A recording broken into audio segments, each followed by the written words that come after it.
Salam sejahtera bagi kita semua. Perkenalkan saya Jeblin Armstrong Sinaga dengan NIM 4222101020. Saya berada di Prodi Robotika pagi A semester 6 di Politeknik Negeri Batam. Jadi pada kesempatan kali ini saya akan menjelaskan mengenai UAS Machine Learning, yang dimana saya mendapat bagian Reinforcement Learning Key Learning. Nah, untuk presentasi ini sendiri saya bagi menjadi 3 topik, yaitu Reinforcement Learning, Key Learning, dan Mountain Car.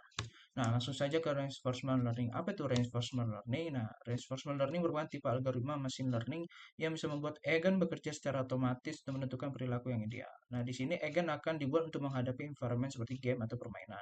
Yang dimana agent bisa melakukan trial dan error untuk menyelesaikan masalah. Nah, nanti akan diberi rewards atau penalties atas tindakan yang dilakukan untuk mencapai apa yang diinginkan. Dan untuk skematiknya bisa dilihat seperti ini. Dan dimulai dari agent melakukan action berdasarkan environment dan dia akan mendapatkan reward. Nah, begitu juga seterusnya.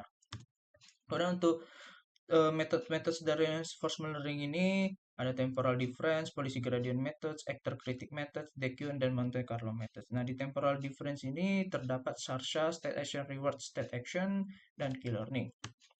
Nah, reinforcement learning memiliki kelebihan dan kekurangan. Nah, kelebihan dari reinforcement learning itu pembelajaran berbasis eksplorasi, adaptasi terhadap lingkungan yang dinamis, tidak membutuhkan data label yang besar, aplikasi dalam masalah kontrol dan pengambilan keputusan yang baik. Sedangkan kekurangannya itu adalah proses pelatihan yang lama, kesulitan dalam mendesain reward function, ketidakpastian dalam hasil, dan memori dan komputasi yang intensif. Oke, key learning. Key learning itu merupakan algoritma dalam reinforcement learning yang digunakan untuk menemukan kebijakan optimal yang memaksimalkan total reward kumulatif dalam lingkungan yang tidak pasti. Nah, key learning sendiri merupakan algoritma of policy yang berarti ia memperbarui estimasi nilai tindakan action value berdasarkan nilai tindakan optimal bukan tindakan yang sebenarnya diambil oleh agen. Untuk rumusnya bisa dilihat seperti ini.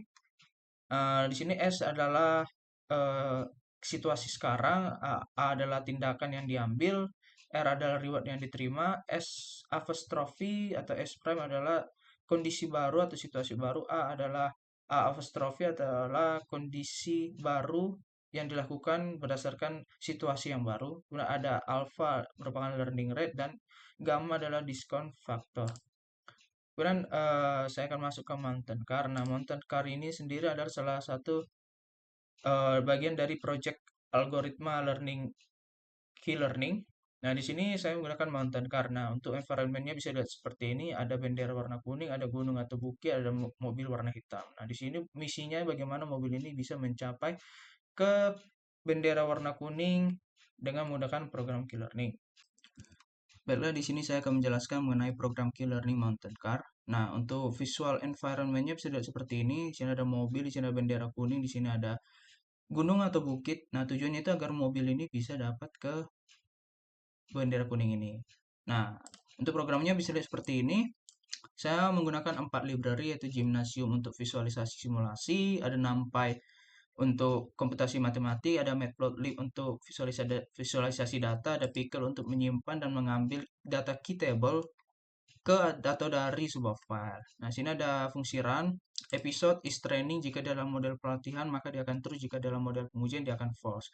Ada render untuk visualisasi. Nah, di sini ada environment-nya. Environment-nya di sini saya menggunakan mountain car. Dan di sini saya menginisialisasikan position space dan velocity space. Nah, sini ada inisialisasi key table. Jika dia sedang training, maka key akan disetting menjadi 0. Kemudian jika dia sedang menguji, maka dia akan meload file key dari mountaincar.kl.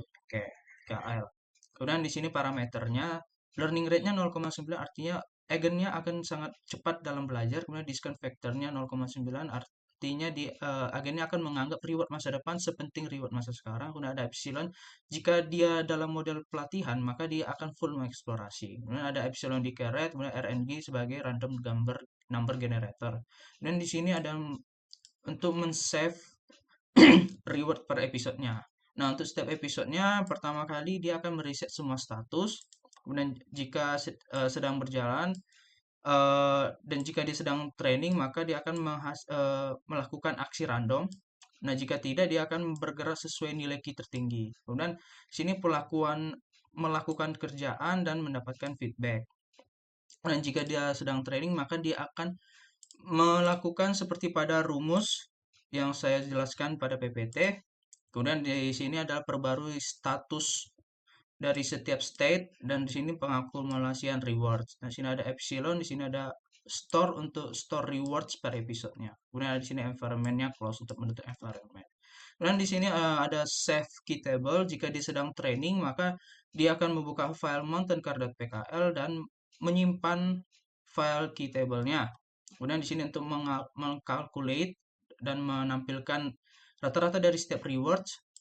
Nah, dia akan save hasil plotnya dengan nama file mountaincar.png. Nah, di sini untuk main programnya, nah, yang pertama kali perlu itu untuk melatih data, perlu dijalankan. Sini saya menggunakan 5.000 episode untuk melatih. Nah, jika sudah selesai nanti akan muncul file mountaincar.pkl dan dia akan ngeplot min rewardnya seperti ini. Nah, di sini min rewards per over episode 5.000 episode, dan di sini nilai min rewardnya. Kemudian jika sudah selesai, maka saya akan menjalankan untuk menguji untuk 10 episode.